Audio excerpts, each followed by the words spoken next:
Assalamualaikum warahmatullahi wabarakatuh. Saya Dadang Septianto, mahasiswa Polines dengan NIM 411-25802. Dalam hal ini akan menyampaikan materi penggunaan beban dinamis pada bangunan gedung. Yang pertama, pengertian beban dinamis. Beban dinamis adalah beban yang bekerja pada bangunan dan berubah terhadap waktu, baik besar, arah, maupun titik kerjanya. Beban ini dapat menyebabkan getaran atau gerakan pada struktur bangunan. Berbeda dengan beban statis yang tetap dan tidak berubah, beban dinamis bersifat bergerak atau berubah-ubah sehingga pengaruhnya terhadap bangunan lebih kompleks. Jenis-jenis beban dinamis pada bangunan gedung antara lain: yang pertama, beban gempa.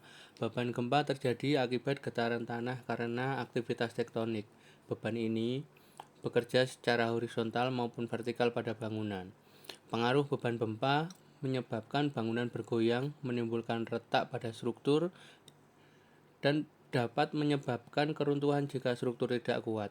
Cara mengatasinya menggunakan struktur tahan gempa, memasang shear wall atau dinding geser, menggunakan pondasi yang kuat, serta mendesain bangunan sesuai dengan standar gempa. Yang kedua, beban angin. Beban angin berasal dari tekanan udara yang mengenai permukaan bangunan.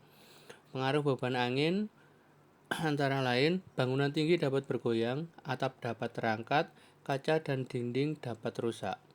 Cara mengatasinya antara lain, membuat bentuk bangunan aerodinamis, memperkuat sambungan struktur, menggunakan material yang kuat terhadap tekanan angin. Yang ketiga, beban getaran mesin. Getaran mesin berasal dari alat mekanik seperti genset, elevator, mesin industri, ataupun AC sentral. Pengaruhnya antara lain menimbulkan getaran pada lantai, mengurangi kenyamanan penghuni, dapat merusak elemen struktur dalam jangka panjang. Untuk penanganannya, bisa menggunakan peredam getaran, membuat pondasi khusus mesin, dan memisahkan ruang mesin dari area utama. Yang keempat, ada beban kendaraan. Pada gedung parkir atau bangunan tertentu, kendaraan menghasilkan beban bergerak.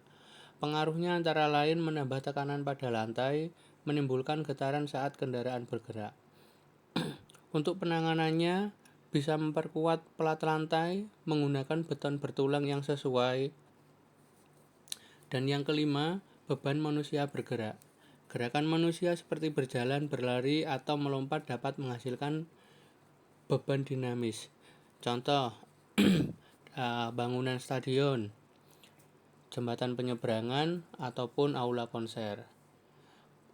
Pengaruh beban manusia menimbulkan getaran lantai, mengurangi kenyamanan pengguna.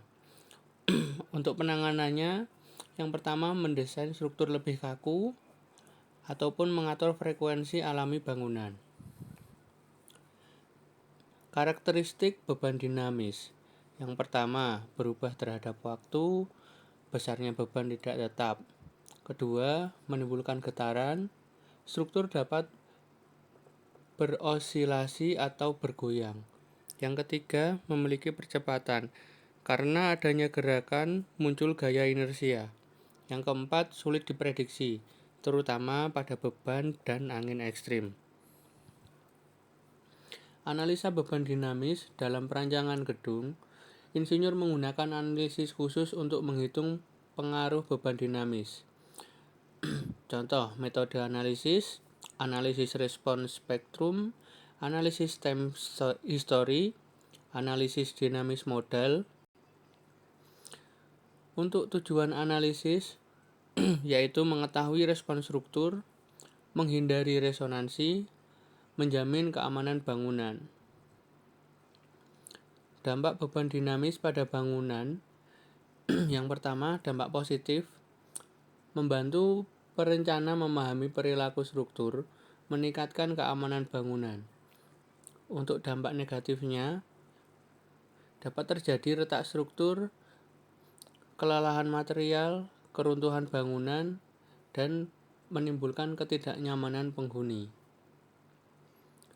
Prinsip perencanaan bangunan terhadap beban dinamis yaitu Yang pertama, kekuatan atau strength. Bangunan harus mampu menahan gaya dinamis. Yang kedua, kekakuan atau stiffness. Bangunan tidak boleh mengalami lendutan berlebih. Yang ketiga, duktilitas. Struktur mampu mengalami deformasi tanpa runtuh tiba-tiba ketika menerima beban. Yang keempat, stabilitas. Bangunan tetap aman saat menerima gaya dinamis. Contoh, penerapan pada bangunan gedung bertingkat menggunakan shear wall, bracing, atau damper. Rumah sakit dirancang tahan gempa agar tetap berfungsi saat bencana. Gedung perkantoran memperhatikan kenyamanan akibat getaran angin. Untuk gedung industri memiliki pondasi khusus untuk mesin alat berat.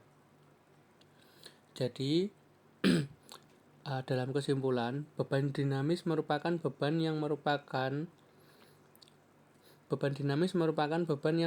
terhadap waktu dan dapat menyebabkan getaran pada bangunan gedung. Jenis beban dinamis meliputi gempa, angin, getaran mesin, kendaraan, dan aktivitas manusia. Oleh karena itu, perencanaan struktur bangunan harus dilakukan dengan analisis yang tepat agar bangunan aman, kuat, nyaman, dan tahan terhadap pengaruh beban dinamis. Demikian, terima kasih. Wassalamualaikum warahmatullahi wabarakatuh.